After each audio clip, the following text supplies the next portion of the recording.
ఇస్తారట, 500 రూపాయలు ఇస్తారట అన్నా. నేను ఇయ్యలేనన్నా. నా పార్టీ టికెట్ ఇచ్చిందన్నా.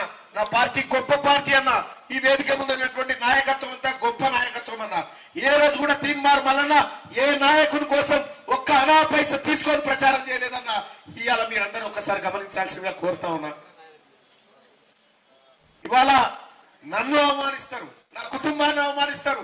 నేను చేసేటువంటి పని అన్నా 2.5 లక్షల రూపాయల జీతం వదిలిపెట్టి 10,000 రూపాయలు కూడా రానటువంటి యూట్యూబ్ ఛానల్ పెట్టి ప్రజల కోసం కొట్లాడినా. నేను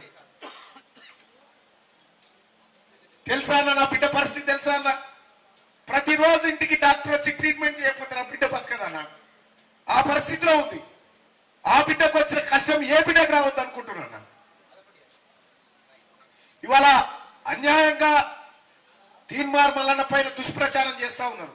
ఏం చేసినా ఒక మాట చెప్తా ఉన్నా, నా అమ్మ నాయన సాక్షిగా నేను తప్పు చేయలేదన్నా. నేను తప్పు చేయను కూడా.